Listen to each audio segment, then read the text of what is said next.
Hadirin yang kami muliakan, untuk penampilan di Gedung Putri sudah selesai, alhamdulillah. Untuk itu kita lanjutkan acara berikutnya adalah tausiah yang akan disampaikan oleh beliau Ustadz Abdul Malik Hafizullah Ta'ala. Kepada beliau Ustadz Abdul Malik, tafadhol Ustadz.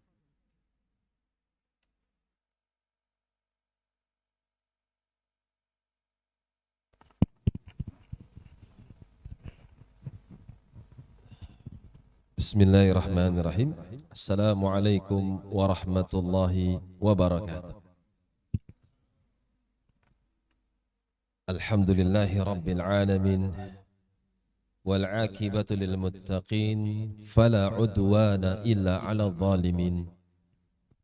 Asyhadu an la ilaha illallah wahdahu la syarika lah wa asyhadu anna Muhammadan abduhu wa rasuluh. Qala Allah Ta'ala ya ayyuhalladzina amanu taqullaha haqqa tuqatih wa la tamutunna illa wa antum muslimun. Amma ba'd. Bapak-bapak, demikian pula ibu-ibu yang semoga dijaga oleh Allah Subhanahu wa taala.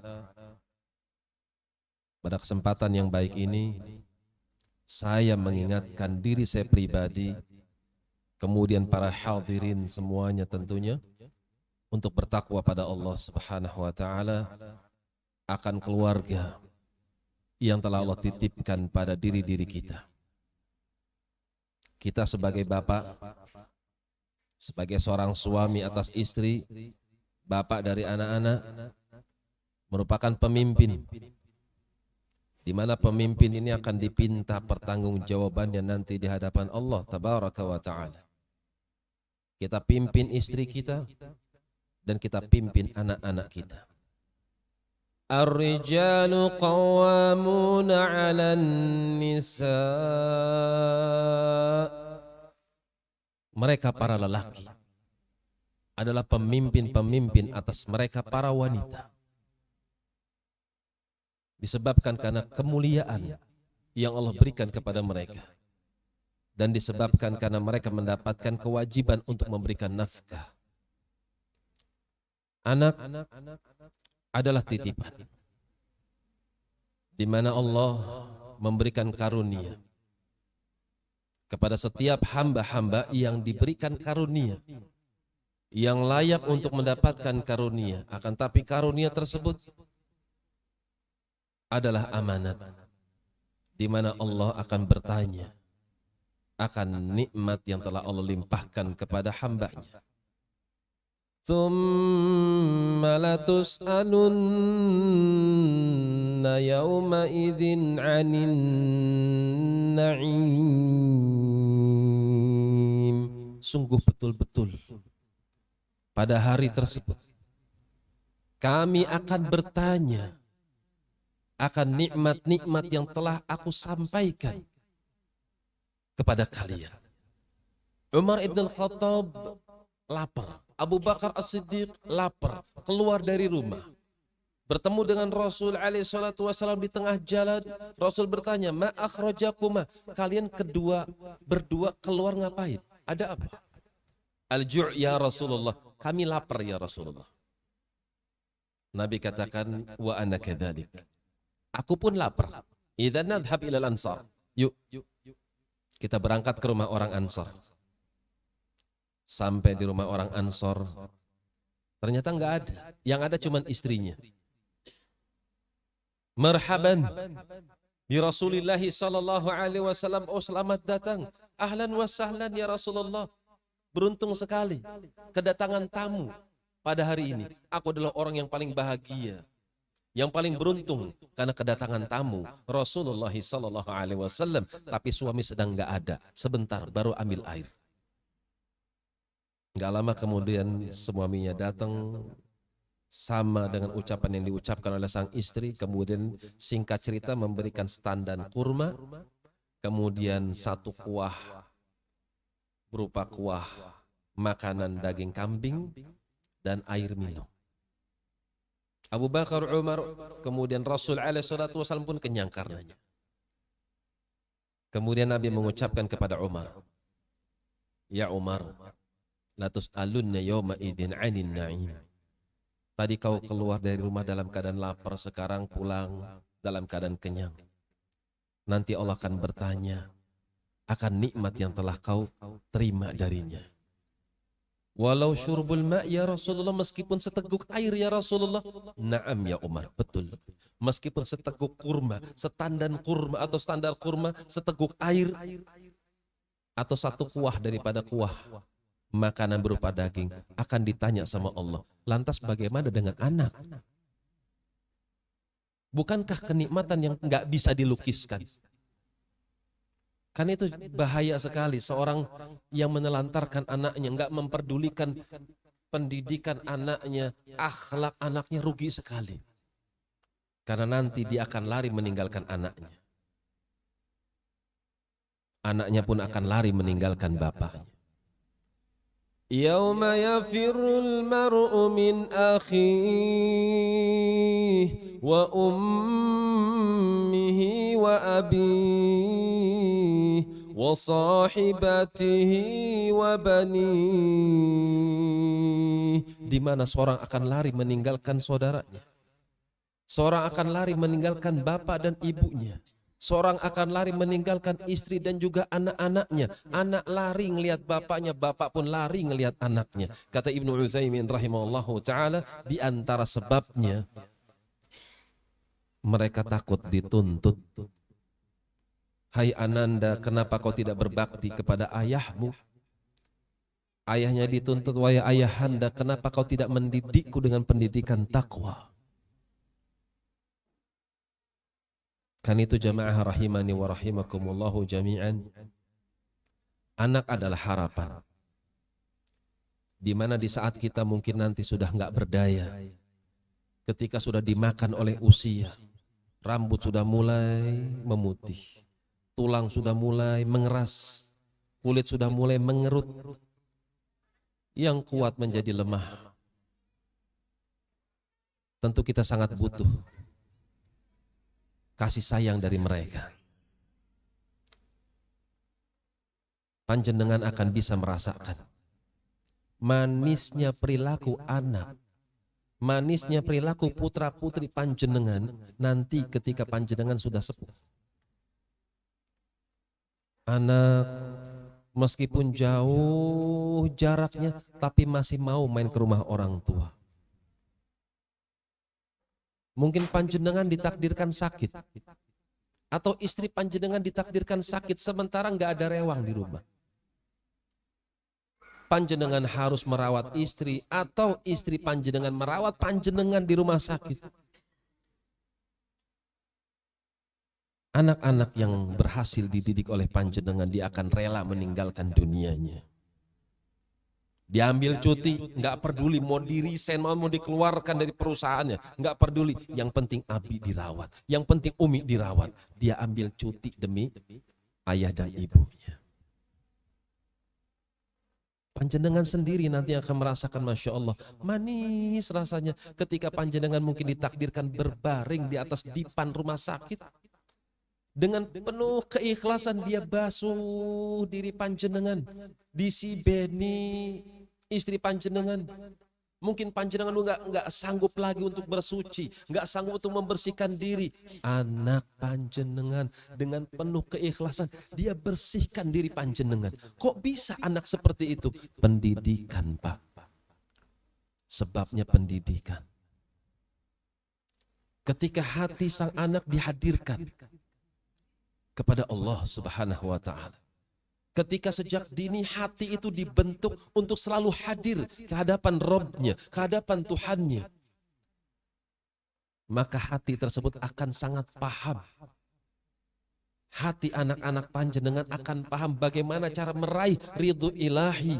Bagaimana cara meraih kecintaan dari Allah Subhanahu wa ta'ala. Ketika dia mengetahui ada pintu yang menjadikan Allah ridho, pasti dia akan masuk ke dalamnya. Di antaranya bakti kepada kedua orang tua. Pasti putra putri panjenengan akan berebut, berlomba-lomba untuk memuliakan panjenengan semua. Kenapa kok bisa seperti itu? Jawabannya pendidikan yang benar. Sangat miris kalau kita mendengarkan berita-berita ketika anak-anak berlomba-lomba untuk menelantarkan orang tua. Kamu saja yang ngurus bapakmu, udah taruh saja, dititipkan saja di panti asuhan. Repot. Atau dititipkan kepada rewang. Yang anak itu nggak peduli, rewang ini perhatian atau tidak. Jemaah yang berbahagia rahimani wa rahimakumullah. Mungkin kita dapati putra-putri kita mungkin sekarang sedikit menyebalkan. Mungkin ada yang manja. Mungkin ada yang kurang menyenangkan. Tapi bisa jadi suatu saat putra-putri panjenengan yang mungkin sekarang menyebalkan, enggak menyenangkan sama sekali, ada saatnya dia akan menjadi orang yang paling menyenangkan di mata panjenengan. Bagaimanakah caranya? Pendidikan. Panjenengan enggak sempat haji, bisa jadi putra-putri panjenengan yang akan memberangkatkan panjenengan haji. Panjenengan enggak punya pikiran pengen umroh, bisa jadi putra-putri panjenengan kelak yang akan mengumrohkan panjenengan semua. Bisa jadi panjenengan dalam keadaan tertidur, meninggal, tertidur, diam, berbaring di tempat yang sempit, di tempat yang gelap, di tempat yang dingin, sendirian. Bisa jadi ada satu dosa di mana Allah belum ingin memberikan ampunan kepada panjenengan. Bisa jadi putra panjenengan, putra putri panjenengan yang setiap hari, setiap saat selalu meminta kepada Allah, Rabbighfirli wali walidayya warhamhuma kama rabbayani shaghira. Dia pilih waktu-waktu mustajab di antara azan dan qomat, ketika sujud, ketika hujan, ketika hari Jumat ba'dal asr. Dia puji Allah, dia bersalawat kepada Nabi. Setelah dia lakukan, dia cari waktu-waktu yang mustajab, dia cari tempat-tempat yang mustajab. Setelah dia memuji Allah, bersalawat kepada Nabi, panjenengan dicari. Allah pun dipinta, ya Allah ampuni saya, ampuni bapak ibu, ya Allah sayangi mereka, ya Allah seperti mereka menyayangi aku ketika aku masih kecil. Bisa jadi dengan sebab doa putra putri panjenengan, enggak ada adab kubur. Perjalanan panjenengan dimudahkan oleh Allah untuk mendapatkan nikmat kubur. Bisa jadi itu buah kesolehan putra putri panjenengan. Karena itu jangan salah di dalam mendidik putra dan putri. Dan tidak ada yang terlambat di dalam Islam. Karena innamal a'malu bil khawatim. Amal itu bergantung dengan endingnya. Mungkin awalnya nggak menyenangkan, mungkin nggak bagus, nggak enak. Bisa jadi di akhirnya enak, menyenangkan. Ada seorang sahabat ketika itu masih kafir, Suhail ibn Amr radhiyallahu ta'ala anhu. Dia radhiyallahu ta'ala anhu yang bikin perjanjian Hudaybiyah bersama Rasul alaihi salatu wasallam. Ali dipanggil sama Nabi sallallahu alaihi wasallam, "Uktub ya Ali radhiyallahu ta'ala anhu. Bismillahirrahmanirrahim." Diprotes sama Suhail bin Amr. Apa Ar-Rahman ini? Kita nggak kenal Ar-Rahman. Hapus Ar-Rahman, tulis aja Bismikallahumma. Dengan menyebut nama Allah. Jangan pakai Rahman, jangan pakai Rahim. Ali hapus. Sebagian riwayat mengatakan, ya Rasulullah, saya nggak mau menghapusnya ya Rasulullah. Ini nama Allah. Nabi yang menghapusnya. Uktub ya Ali. Tulis. Hadza ahdu. Ini adalah perjanjian baina Muhammadin, antara Muhammad Rasulullah sallallahu alaihi wasallam. Ketika ditulis Rasulullah, Suhail bin Amr protes lagi. Itu imsah, hapus. Kalau kami tahu engkau adalah utusan Allah, kami enggak akan ngusir kamu. Tulis Muhammad bin Abdullah. Ali hapus. La ya Rasulullah, engkau adalah Rasulullah.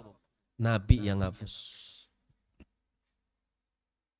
Kalau ada penduduk Madinah datang ke kota Mekah, Maka tulis perjanjiannya, nggak boleh dikembalikan kepada Madinah, bebas. Tapi kalau ada orang Mekah datang ke Madinah ikut agama Muhammad, kembaliin ke Mekah, nggak boleh ikut agama Muhammad. Curang. Di akhir perjanjian, Umar gemes ngelihat Suhail ibn Amr. Beliau mengatakan, ya Rasulullah, idzan li. Ya Rasulullah, izinkan saya untuk merontokkan gigi orang ini. Saya pengen tinju orang ini. Mohon izin ya Rasulullah. Jawaban Rasulullah sallallahu alaihi wasallam penuh dengan optimisme. Ya Umar, sekarang kamu nggak suka ngelihat giginya. Kamu pengen rontokkan giginya. Suatu saat engkau akan senang melihat gigi orang tersebut. Umar menanti-nanti. Bukan nggak percaya Umar. Tapi apa yang diucapkan oleh Rasul sallallahu alaihi wasallam adalah hakun. Maka dinanti-nanti. Ketika Fathu Mekah masuk Islam. Suhail bin Amr radhiyallahu ta'ala anhu. Umar masih belum suka ngelihat giginya. Rasulullah meninggal, ganti Abu Bakar As-Siddiq radhiyallahu ta'ala anhu. Banyak problem, banyak kasus. Semakin tinggi level keimanan seorang hamba, semakin berat juga ujian.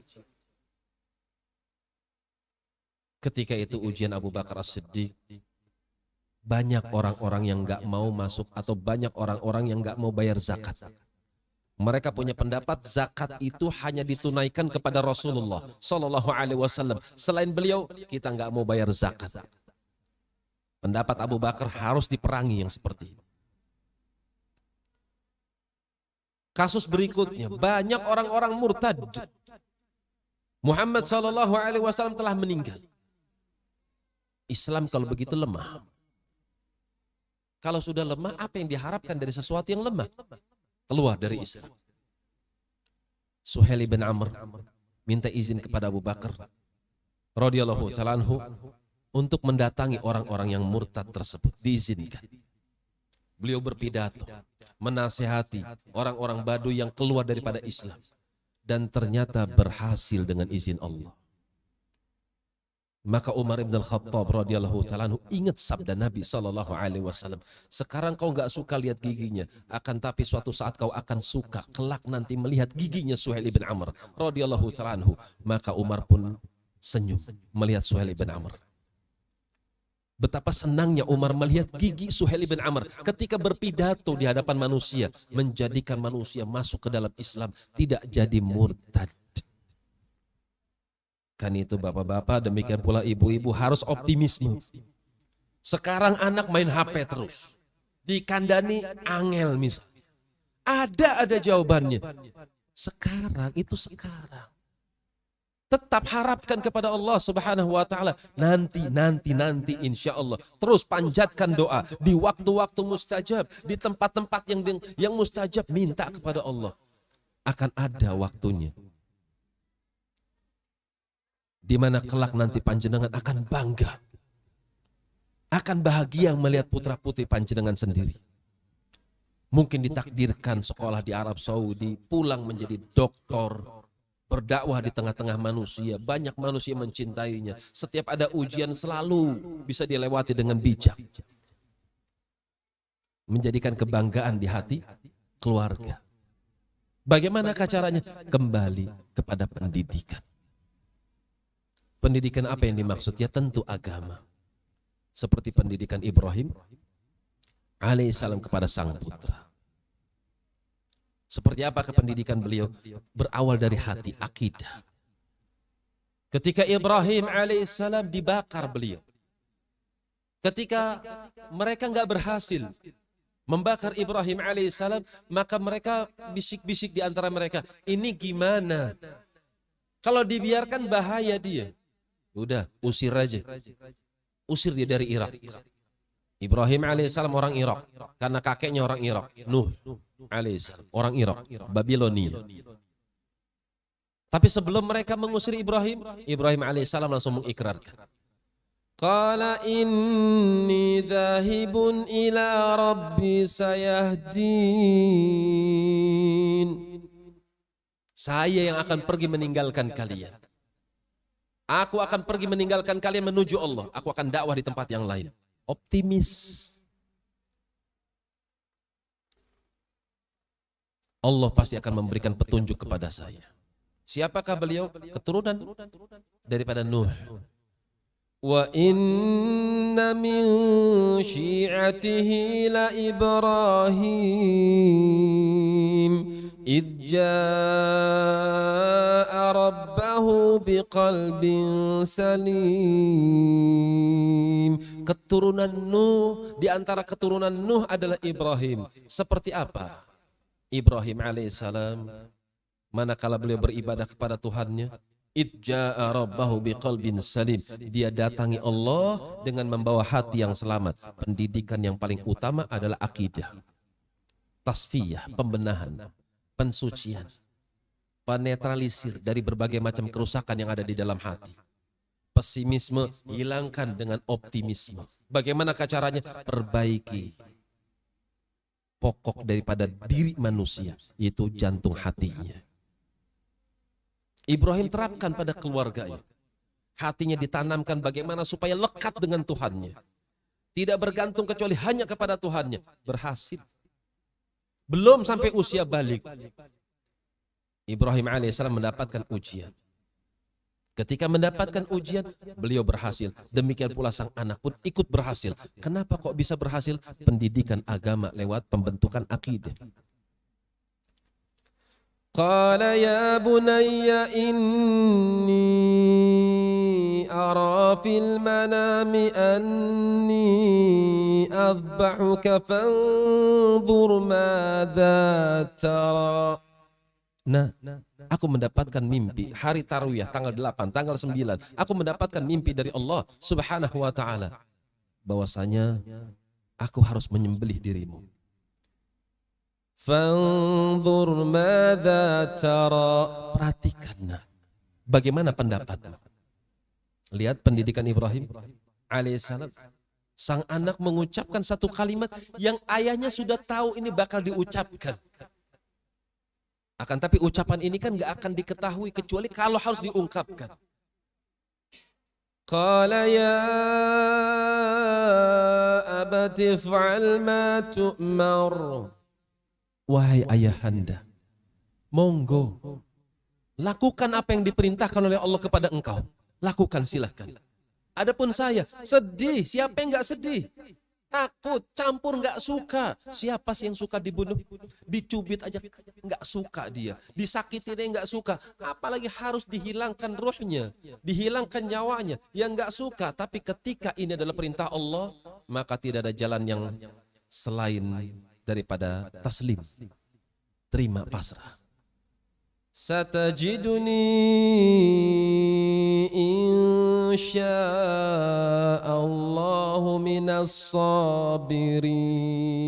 Adapun aku wahai ayahanda, insyaallah. Lihat betapa lekatnya hati sang anak kepada Allah Subhanahu wa ta'ala. Dia bisa memilah, ini takwa, ini bukan takwa.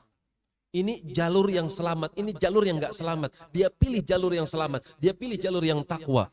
Dari mana anak itu kok bisa menetapkan kebaikan buat dirinya? Dengan izin Allah. Di antaranya dengan pendidikan yang benar.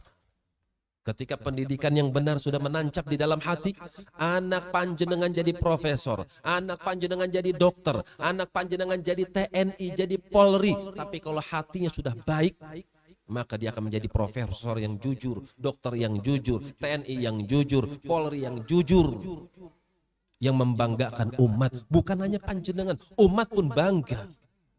Ada polisi kayak gini ya, Masya Allah. Ada ya TNI kayak gini ya, ada ya dokter kayak gini ya, Masya Allah. Anak panjenengan. Kok bisa? Pendidikan. Hatinya sudah lekat dengan agama, lekat dengan Tuhannya. Bagaimana mungkin anak yang hatinya sudah lekat dengan Allah, dia bisa berucap dengan ucapan yang dusta? Nggak mungkin. Melakukan tindakan-tindakan yang nggak baik, nggak mungkin. Karena hati sudah lekat.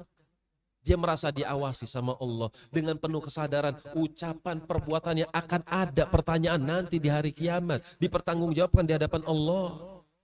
dengan penuh keyakinan bahwasanya ada surga yang sudah disiapkan oleh Allah, pasti anak itu akan memburu surga dan takut akan ancaman berupa neraka.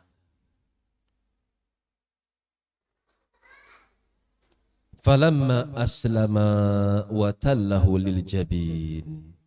Allah puji Ibrahim, Allah puji Ismail alaihi wassalam. Falamma aslama, Ibrahim enggak terpaksa nyembelih anaknya.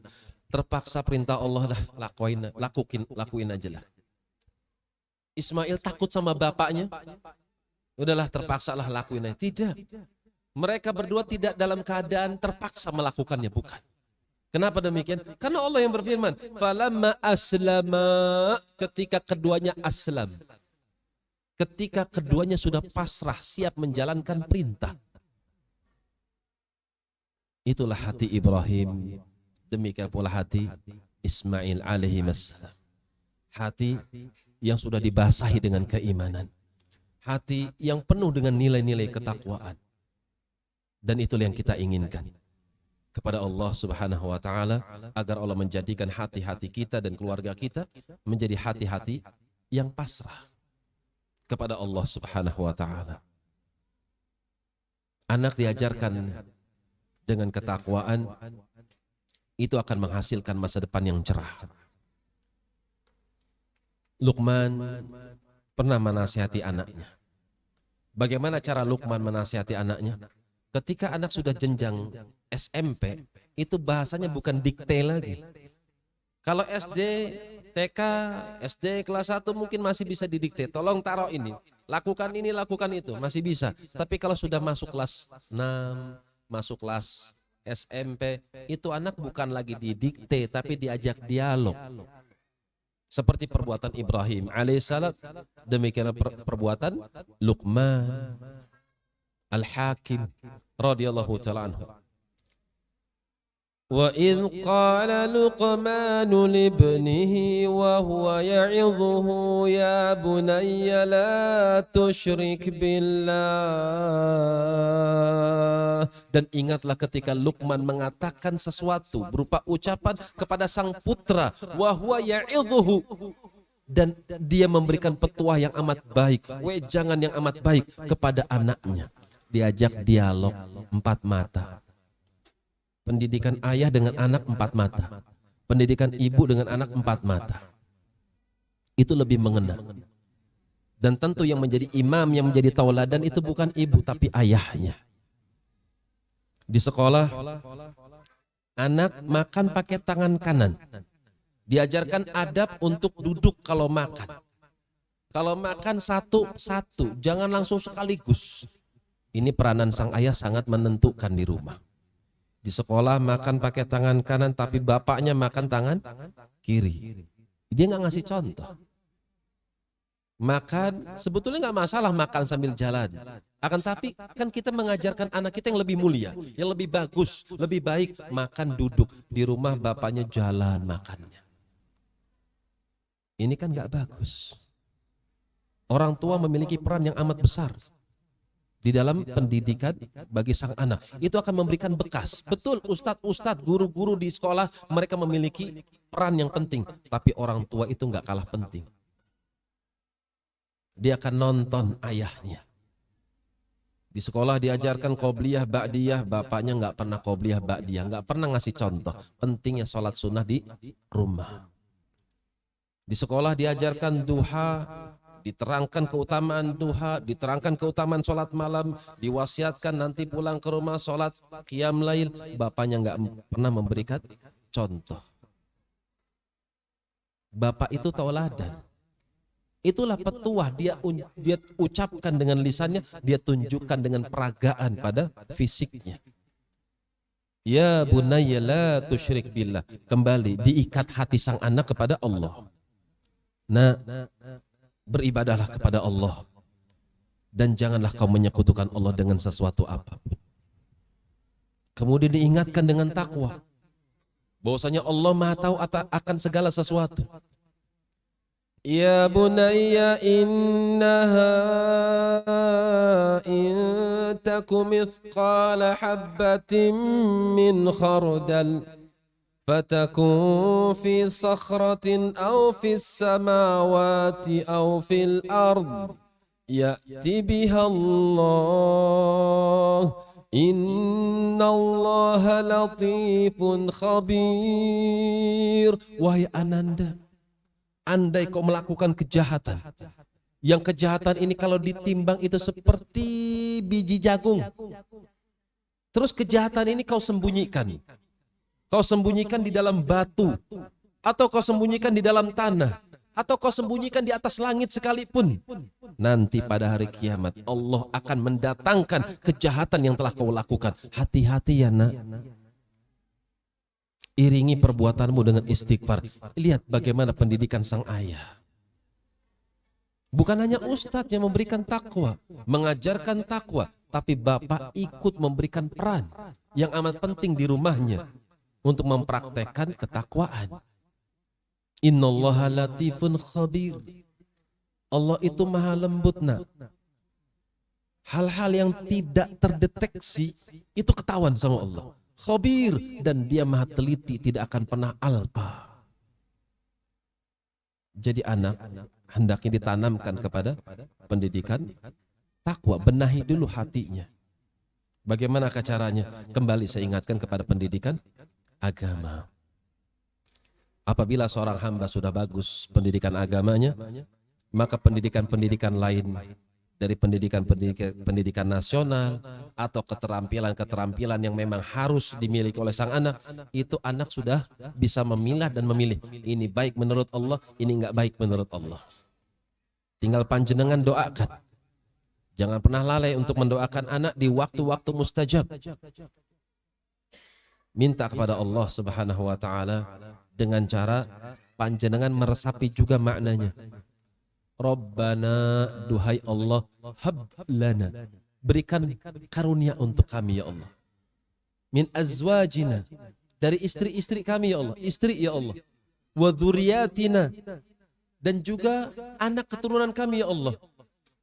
Qurrata a'yun, jadikanlah istriku, jadikanlah anak-anakku ya Allah sesuatu yang menyejukkan mataku ya Allah. Pengen punya istri berakhlak, pengen punya anak berakhlak, maka peranan bapak, peranan suami itu amat penting. Dia pun harus bersungguh-sungguh untuk menjadi orang yang bertakwa. Waj'alna lil muttaqina imama. Ya Allah, jadikan aku, jadikan istriku, jadikan keturunanku ya Allah sebagai tauladan yang terbaik bagi mereka orang-orang yang bertakwa. Minta dijadikan sebagai pemimpin orang yang bertakwa. Kan itu jamaah rahimani wa rahimakumullahu jami'an. Akhirnya kita minta sama Allah Subhanahu wa taala dengan doa. Mungkin di sini rata-rata umurnya sudah lebih daripada 40. Ada doa di dalam Al-Quran yang dikhususkan bagi mereka orang-orang yang sudah sampai usia 40 ke atas. Disebutkan dalam surat Al-Ahqaf. Di mana doa ini hendaknya kita panjatkan. Doa ini adalah doa kebahagiaan buat kita sendiri tentunya. Dan juga untuk keluarga kita. Hatta idza balagha ashuddahu wa balagha 40 sanatan qala rabbi, ketika sudah sampai usia 40, hamba-hamba pilihan ini hendaknya dia ucapkan dengan doa qala. Seperti apa doanya? Rabbi auzi'ni an ashkura ni'mataka allati an'amta alai. Duhai Allah, berikan aku taufik ya Allah. Ajarkan aku untuk bisa bersyukur akan karunia yang telah sampai kepadaku ya Allah. Ajarkan aku ya Allah, agar aku selalu pandai bersyukur dari nikmat yang telah sampai kepadaku ya Allah. Wa ala walidai, demikian pula terhadap kedua orang tuaku ya Allah. Wa an a'mala salihan tardha, ajarkan juga ya Allah agar aku bisa beramal dengan amalan-amalan yang menjadikan Engkau ridha ya Allah. wa aslih li fi dzurriyyati. Ya Allah, aku mohon kepada Engkau ya Allah. Udah 40 ya Allah, sebentar lagi aku akan kembali kepada Engkau ya Allah. Wa aslih li. Mohon ya Allah perbaiki keadaan aku ya Allah. Yang pelit jadikanlah aku sebagai orang yang dermawan. Yang pemarah jadikanlah aku sebagai orang yang pemurah. Inni tubtu ilaika wa inni minal muslimin. Perbaiki aku, perbaiki juga keluargaku ya Allah, anak keturunanku. Ya Allah, kami ikrarkan ya Allah, kami tobat kepada Engkau ya Allah, dan kami pasrah kepada Engkau ya Allah. Ini doa seingat saya dalam surat Al-Ahqaf ayat yang ke-13. Panjenengan doa resapin maknanya. Ud'ullaha wa antum muqinuna bil ijabah. Berdoalah dalam keadaan kalian yakin kalau doa kalian akan dikabulkan. Insya Allah. Insya Allah saya ini penekanan, bukan harapan. Insya Allah pasti panjenengan akan merasakan sesuatu yang berbeda setelah panjenengan berdoa dengan doa-doa yang disebutkan dalam Al-Quran. Demikian pula doa-doa yang disebutkan dalam hadis Nabi SAW. Demikian, semoga bermanfaat. Kurang lebihnya saya mohon maaf. Wa akhiru da'wana anil hamdulillahi rabbil alamin. Wassalamualaikum warahmatullahi wabarakatuh.